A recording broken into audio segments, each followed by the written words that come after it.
So hello students, आज हम subject for agreement के 25 क्वेश्चंस को लेके जा रहे हैं और इनको हम सॉल्व करेंगे क्योंकि ये हमारे सारे सवाल बहुत सारे कॉम्पिटिटिव एग्जाम्स जैसे कि एसएससी सीजीएल मेंस प्री और कैट एग्जाम्स हो गए और भी जितने भी कॉम्पिटिशन गवर्नमेंट कॉम्पिटिशन एग्जाम होते हैं और जितने प्लेसमेंट एग्जाम होते हैं उनमें पूछे जाते हैं। तो चलिए इनको हम देखते हैं। देखिए, पहला क्वेश्चन है the department assured of our project. तो डिपार्टमेंट जो है, ये जो हमारा डिपार्टमेंट है ये क्या है हमारा कलेक्टिव नाउन। और कलेक्टिव नाउन के साथ हमें पता है हमेशा सिंगुलर हेल्पिंग वर्ब आती है ना। क्यों आती है सिंगुलर हेल्पिंग वर्ब? क्योंकि ये डिपार्टमेंट जो वर्ड है ये पूरे एक डिपार्टमेंट की बात कर रहे हैं, पूरे डिपार्टमेंट यूनिट की बात कर रहे हैं। इस वजह से इसके साथ सिंगुलर हेल्पिंग वर्ब आएगी। अब इसके साथ तो वर्ब नहीं आएगा, हैव नहीं आएगा। सिंगुलर में कौन सा बचा? हैज बचा और या तो वॉज बचा। अब डिपार्टमेंट सपोर्ट रखता तो है नहीं, डिपार्टमेंट जो है एश्योरेंस रखता तो है नहीं। हैज और हैव कब यूज करते हैं? जो हमारा हैज या हैव है वो कब यूज करते हैं? हैज हैव का तब यूज करते हैं जब जैसे कोई चीज़ है, जैसे सी हैज अ बॉल, मतलब उसके पास बॉल है। तो मतलब जो सब्जेक्ट है हमारा वो कुछ पजेस्ट करे, है ना, कुछ पजेस्ट करे जो सब्जेक्ट, जैसे सी हैज अ बॉल, मतलब सब्जेक्ट सी जो है उसके पास क्या है? बॉल ऑब्जेक्ट है। तो यहाँ पे ये सब्जेक्ट हो गया, ये ऑब्जेक्ट हो गया। तो ये सब्जेक्ट कुछ ऑब्जेक्ट पजेस्ट कर रहा है ना, इस वजह से यहाँ पे ये हैज यूज किया। ठीक है, यहाँ पे देखो डिपार्टमेंट कोई ऑब्जेक्ट पजेस्ट कर रहा है, डिपार्टमेंट हैज अ सपोर्ट, ऐसा तो बोल नहीं सकते ना। तो इस वजह से हम यहाँ पे वॉज यूज करेंगे। ठीक है, अब क्या है, great many students been declare successful. Great many मतलब हो गया कि बहुत सारे, एक से ज़्यादा, तो उसके साथ प्लूरल हो गया। अगर ये प्लूरल हो गया तो उसके साथ हेल्पिंग वर्ब भी प्लूरल आएगी। तो प्लूरल हैव है तो हैव आ जाएगा इधर। ठीक है, अब आगे बढ़ते हैं। The news widely discussed. तो देखिए, जब न्यूज क्या है, न्यूज कितनी भी न्यूज हो सकती है, तो ये हो गई एक अनकाउंटेबल नाउन। ये हमें नहीं पता ना कितनी न्यूज है, और अनकाउंटेबल नाउन के साथ हमेशा सिमिलर हेल्पिंग वर्ब आती है। इनमें सिमिलर कौन है? इज। तो ये आंसर हो जाएगा। अब देखिए क्या है क्वेश्चन 4 में, the United states of America a powerful country. तो ये देखिए the United states of America, ये एक ही कंट्री की बात हो रही है। तो जब एक कंट्री की बात हो रही है तो उसके साथ हेल्पिंग वर्ब भी सिमिलर आएगी। सिमिलर हेल्पिंग वर्ब क्या हो जाएगी? इज हो जाएगी। अब फिर से देखिए यहाँ पे हैज ही ऑप्शन में है, लेकिन हैज नहीं हो सकता क्योंकि यूनाइटेड स्टेट ऑफ अमेरिका के पास पावरफुल कंट्री नहीं है ना। ये सब्जेक्ट कोई ऑब्जेक्ट नहीं पजेस्ट कर रहा है, यूनाइटेड स्टेट ऑफ अमेरिका खुद एक पावरफुल कंट्री है, तो मतलब इज आएगा। ठीक है, पाँचवा क्वेश्चन 5 देखते हैं। More than one student appeared for the exam. देखिए मोर देन जहाँ कहीं आपके पास ये आ जाए मोर देन वन, उसके साथ हमेशा आपको यूज करना है सिमिलर हेल्पिंग वर्ब। ठीक है, तो यहाँ पे क्या आ जाएगा? अब देखिए more than one student has appear for the exam आएगा कि was appear for the exam आएगा? अब देखिए ये सब्जेक्ट जो है मोर देन वन स्टूडेंट, इन्होंने कुछ पजेस्ट किया। क्या किया इन्होंने? ये लोग अपीयर हुए एग्जाम के लिए, मतलब कुछ ऑब्जेक्ट पजेस्ट किया। इस वजह से यहाँ पे वॉज नहीं आएगा, वन नहीं आएगा, हैव नहीं आएगा, हैज आंसर आएगा। ठीक है, आगे देखते हैं। चलिए इसका क्वेश्चन 6 को, I usually for a walk every morning. इधर क्या आएगा? देखिए आई लिखा है इधर पे, आई के साथ हमेशा वर्ब की फर्स्ट फॉर्म यूज होती है। तो इनमें से वर्ब की फर्स्ट फॉर्म कौन सी है? तो इसका आंसर हो जाएगा I usually go for a walk every morning. अब देखिए Anna and Mike preparing for the test. तो यहाँ पे ये एना एक हो गई, माइक दूसरा हो गया, मतलब यहाँ पे दो लोगों की बात हो रही। दो लोग हो गया मतलब प्लूरल, प्लूरल हो गया मतलब प्लूरल हेल्पिंग वर्ब आएगी। क्योंकि हमें पता है सिमिलर सब्जेक्ट के साथ सिमिलर हेल्पिंग वर्ब आती है और प्लूरल के साथ प्लूरल हेल्पिंग वर्ब आती है। तो यहाँ पे प्लूरल कौन सा है? आर, तो आर आंसर हो जाएगा। I writing an email right now. I के साथ हमेशा क्या कहते हैं, एम आता है, पता होगा। आई के साथ वॉच भी आ सकता है, लेकिन जब भी आपका कॉन्टिन्यूस टेंस हो, जैसे कि हम यहाँ देख सकते हैं, यहाँ पे हमारा आईएनजी फॉर्म है वर्ब का, वो कॉन्टिन्यूस टेंस है, उसके साथ हमेशा एम आता है, ठीक है, आई के साथ। चलिए आगे बढ़ते हैं। Question 9, either of them English. देखिए, आइदर कभी भी आए, उसके साथ आपको क्या यूज करना है, सिमिलर हेल्पिंग वर्ब। दूसरी चीज़ बता देते हैं, अगर आइदर और या नाइदर नॉर आए तो आपको क्या करना है, हेल्पिंग वर्ब के जो सबसे नज़दीक वाला सब्जेक्ट होगा उसको चेक करना है। अगर ये सिमिलर है तो आपको सिमिलर हेल्पिंग वर्ब करनी है, और अगर ये प्लूरल है तो आपको प्लूरल हेल्पिंग वर्ब फिल करनी है। तो अब इधर देखते हैं, आइदर ऑफ देम हमें सिमिलर हेल्पिंग वर्ब यूज करेंगे, सिमिलर के लिए नोज आ जाएगा, either of them knows English. अब क्या है, all the furniture quite old.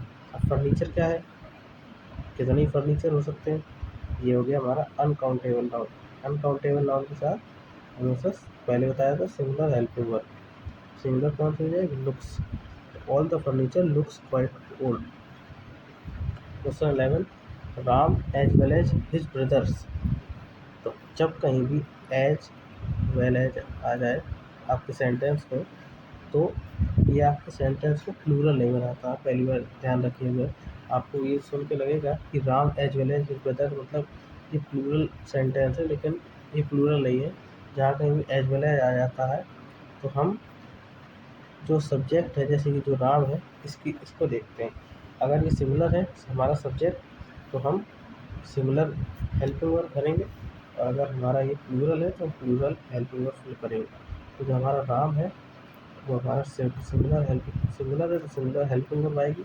तो सिमिलर में हमारे पास आ जाएगा, Ram as well as brother is travelling to Delhi. वॉच क्यों नहीं आएगा बताइए, Ram as well as his brothers travelling to Delhi, ये हमारा इस वजह से आ जाएगा इज। वॉच इस वजह से नहीं आएगा क्योंकि हम यहाँ पे कॉन्टिन्यूस टेंस की बात कर रहे हैं, आईएनजी फॉर्म है, इस वजह से। अब देखिए question 12, this is one of the matters that disturbs me. Disturb, had disturb या वॉज डिस्टर्ब। देखिए, जहाँ कहीं भी इधर पे अगर आप देखोगे तो आपके में क्या आ रहा है, वन ऑफ द आ गया, क्या आ गया, one of the matter disturb, ठीक है। तो इधर पे क्या है, आपको ऑप्शन पे जाना है थोड़ा सा।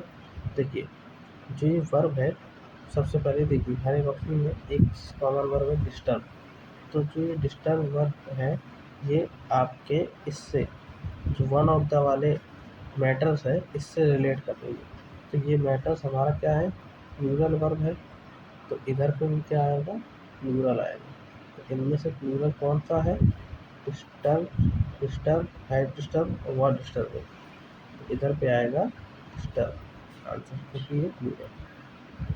फिश एंड राइस, ये देखिए एक चीज़ देखिए, इसमें क्या कॉन्सेप्ट है, जब कभी भी दो नाउन, मान लीजिए नाउन 1 एंड नाउन 2, ये किसी सेम मीनिंग को दर्शा रही हो और इनके बीच में एंड लगाओ, ठीक है, ऐसे होगा बेसिकली हम, तो हम हमेशा सिमिलर हेल्पिंग वर्ब यूज़ करते हैं। जैसे कि bread and butter is use to breakfast, तो हम इज यूज़ करते हैं ना, क्योंकि वो ब्रेड एंड बटर जो है ब्रेकफास्ट को दर्शा रही है, किसी खाने को दर्शा रही है। इधर पे आप देखोगे fish and rice, fish and rice क्या है, फूड को दर्शा रही है। इनका मीनिंग अगर आप देखोगे तो फूड की तरफ निकल रहा है, तो उसके लिए हम यहाँ पे सिमिलर हेल्पिंग वर्ब यूज़ करेंगे, मतलब इज। आगे बढ़ते हैं question 14, the mother along with her daughter tennis on Sundays. तो देखिए, जहाँ कहीं भी आपका अलॉन्ग विथ आ जाए, अलॉन्ग विथ, तो आपको क्या करना है, खाली सब्जेक्ट को देखना है, उसके पहले वाले सब पहले वाला सब्जेक्ट क्या है, सिमिलर है तो सिमिलर हेल्पिंग वर्ब, अगर प्लूरल है तो प्लूरल हेल्पिंग वर्ब। तो जो मदर है ये सिमिलर है तो हमारे साथ सिमिलर हेल्पिंग वर्ब आएगा, प्लेज आंसर हो जाएगा। अब देखिए each of the 6 boxes finished his task. Each जहाँ कहीं भी ईच आ जाए जब कभी भी, तो हमें सिमिलर हेल्पिंग वर्ब यूज करनी है। सिमिलर क्या है इनसे, सिमिलर क्या क्या है नहीं है, काफ़ी सारे हमारे पास सिमिलर है। अब each of the 6 boys, boys लिखा था, बॉक्सेस पढ़ लिया था। ईच ऑफ द 6 बॉयज, यहाँ पे आ जाएगा आंसर हमारा has finish the task, his task. ठीक है, क्यों? क्योंकि देखो 6 बॉयज क्या सब्जेक्ट है, और ये हिज फिनिश हिज टास्क क्या है, ऑब्जेक्ट है। मतलब सब्जेक्ट ने देखो यहाँ कुछ किया है, कुछ वर्क करके कुछ परचेस किया है, तो यहाँ से ऑब्जेक्ट आया, इस वजह से यहाँ पे हैज आएगा। नहीं तो हम यहाँ वॉज यूज करते हैं अगर यहाँ पे कोई ऑब्जेक्ट नहीं दिया होता। जैसे each of the 6 boys was, each of the 6 boys was dirty, मतलब यहाँ पे 6 बॉयज की के बारे में बताते हैं अगर हम, तो यहाँ पे हम वॉज यूज करते हैं। लेकिन हम यहाँ पे ये बता रहे हैं कि 6 बॉयज ने किया क्या है, उन्होंने अपना टास्क फिनिश किया, तो ये ऑब्जेक्ट है ना। बॉयज जो है उन्होंने अपना क्या किया है, जो उनका टास्क है वो फिनिश किया है, तो बॉयज यहाँ पे हमारा सब्जेक्ट है। ठीक है, टास्क क्या है हमारे, ऑब्जेक्ट है। तो बॉयज ने कुछ कुछ परचेस किया है, आप कुछ काम किया है। अगर इधर ही पे इसकी जगह मान लीजिए फिनिश इस टास्क की जगह यहाँ पे होता डर्टी, तो यहाँ पे हम यूज करते वॉज। क्यों? क्योंकि अब हम यहाँ पे इन 6 बॉयज के बारे में बता रहे हैं कि ये क्या है, यहाँ पे ये नहीं बता रहे हम इन्होंने किया क्या है। ठीक है ना, ये ध्यान रखिएगा। हैज हमेशा वही यूज करेंगे जब आपका आगे ऑब्जेक्ट हो कोई। ठीक है, द क्वेश्चन 16 की ओर बढ़ते हैं। The amenities of the farm house impressive, क्या आएगा, इज आर वॉज हैज। देख के ही पता चल रहा है कि एमिनिटीज है, मतलब प्लूरल है, प्लूरल है तो मतलब जो हेल्पिंग वर्ब आएगी वो भी हमारी प्लूरल हेल्पिंग वर्ब आएगी, इस वजह से इसका आंसर क्या हो जाएगा, are. Amenities of the farm house are impressive. Question 17, celery और स्प्रिंग ओनियन, इधर पे अगर आप देखोगे तो और लगा, मतलब एक ही चीज़ की बात हो रही है सॉरी, या तो सैलरी की बात हो रही है या तो स्प्रिंग ओनियन की बात हो रही है, किसी एक चीज़ की बात हो रही है, मतलब सिमिलर हेल्पिंग वर्ब आएगी ना, तो इस हमारा सब्जेक्ट भी सिमिलर है, तो इधर पे वर्क्स आ जाएगा। ईच ऑफ सैलरी और spring onion works well in the soup. ठीक है, अब हम क्वेश्चन 18 देखते हैं। Nobody answered the phone. Nobody मतलब क्या हुआ, मतलब किसी ने आंसर किया, मतलब सिमिलर। जब कभी नो बडी आ जाए तो उसको सिमिलर की तरह ट्रीट किया जाता है, और उसको हम उसके साथ इसलिए हम सिमिलर हेल्पिंग वर्ब यूज करते हैं। तो सिमिलर हेल्पिंग वर्ब क्या है, हैज, इसका आंसर हैज हो जाएगा। Nobody has answered the phone. Question 19, neither Ricky nor Gina available today. Neither nor आपको बताया था पहले, कहीं भी नाइदर नॉर आ जाए, अगर कहीं भी नाइदर नॉर आ जाए या आइदर और आ जाए, तो हम हेल्पिंग वर्ब के सबसे क्लोजेस्ट सब्जेक्ट को मिलते हैं, जो कि है यहाँ गिना। अगर ये सिमिलर है तो इसके साथ क्या कहते हैं, सिमिलर हेल्पिंग वर्ब आएगी, और अगर ये प्लूरल है तो इसके साथ प्लूरल हेल्पिंग वर्ब आएगी। यहाँ पे हमारा गिना एक सिमिलर सब्जेक्ट है, तो इसके साथ सिमिलर हेल्पिंग वर्ब आएगी, मतलब इधर इज आएगा। तो नाइदर रिकी नॉर गिना इज अवेलेबल टुडे। अब देखिए क्वेश्चन 20, फिर से यहाँ पे न्यूज आ गया। हमें पता है, हमने सबसे पढ़ा है कि न्यूज है तो मतलब ये अनकाउंटेबल नाउन है, और अनकाउंटेबल नाउन के साथ हमेशा हम सिमिलर हेल्पिंग वर्ब यूज करते हैं। तो यहाँ पे क्या आ जाएगा, the news shocks the entire nation. ठीक है, question 21, 1267 kilometre too long for a day trip. जब कभी भी आपका डिस्टेंस आ जाए या तो कोई सम आ जाए, जैसे जैसे कोई 40 20 30 कोई भी सम आ जाए, या तो कोई टाइम आ जाए जैसे 2 AM 4 AM, कोई मनी आ जाए जैसे कि 4000 5000 रुपीज। ठीक है, तो इनके साथ हम हमेशा सिमिलर हेल्पिंग वर्ब यूज करते हैं, क्योंकि हम इन्हें सिमिलर यूनिट की तरह ट्रीट करते हैं। तो इसके साथ हमेशा सिमिलर हेल्पिंग वर्ब आएगी। सिमिलर इधर क्या है, इज, इसके साथ आंसर हो जाएगा इज। ठीक है, इज। अब देखिए question number 22, either the teacher और द स्टूडेंट्स टू स्पीक। फिर से इधर देखिए आइदर और आ गया है, क्या आ गया, आइदर और आया है। इस बार हम क्या करेंगे, हेल्पिंग वर्ब हमारी यहाँ है, उसके क्लोजेस्ट सब्जेक्ट को देखेंगे जो कि है स्टूडेंट्स। स्टूडेंट्स हमें दिख रहा है यहाँ पे प्लूरल है। अब स्टूडेंट्स प्लूरल है तो इसके साथ हमेशा प्लूरल हेल्पिंग वर्ब आएगी। यहाँ पे हम देख सकते हैं प्लूरल हमें खाली हैव दिख रहा है। तो either of the teacher, either the teacher और the students have to speak. Question number 23, the committee on Friday. अब कमेटी क्या है, कमेटी जो है एक यूनिट है। कमेटी क्या हो गया, सिंगुलर, मतलब कलेक्टिव नाउन हो गया, तो ये हो गया सिंगल यूनिट। सिंगल यूनिट हो गया तो उसके साथ सिंगुलर हेल्पिंग वर्ब आएगी।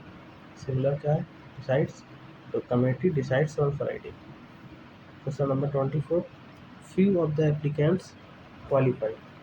अब देखिए एप्लीकेंट्स बहुत सारे हैं, उनमें से फ्यू मतलब कुछ, लेकिन ये कुछ फ्यू है, मतलब एक से ज़्यादा है ना, इस वजह से ये क्या बन गया, प्लूरल बन गया।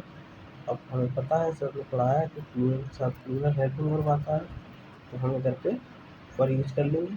तो few of the applicants were qualified. Last question देखते हैं, question number 25, each one of them given a certificate. जब भी कभी आपका ईच आ जाए, क्या आ जाए, ईच, ईच के साथ हमेशा यूज होती है सिमिलर हेल्पिंग वर्ब, ध्यान रखिएगा। तो ईच सिमिलर है, ईच मतलब किसी एक चीज़ की बात कर रहा है, मतलब ईच का मतलब क्या होता है, बहुत सारे जोड़ने में से कोई एक चीज़, ओनली वन चीज़, तो वो सिमिलर होगी, तो उसके साथ सिमिलर हेल्पिंग वर्ब यूज़ करेंगे।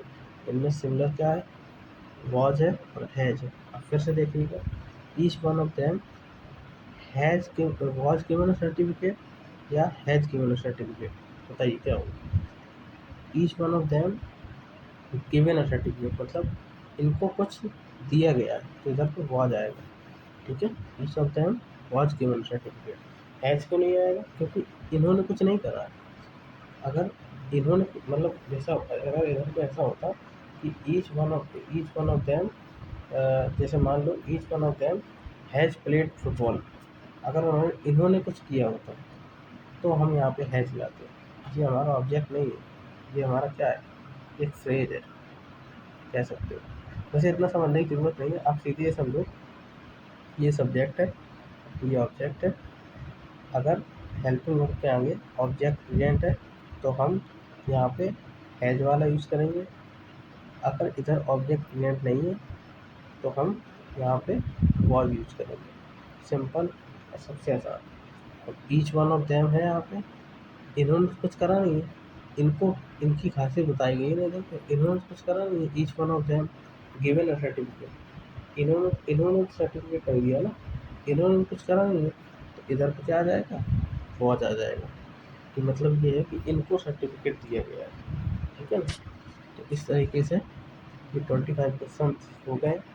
चैनल को प्लीज़ सब्सक्राइब कर दीजिएगा, ऐसे ही डेली आपको और भी टॉपिक्स पर प्रैक्टिस सेट्स मिलता रहेगा।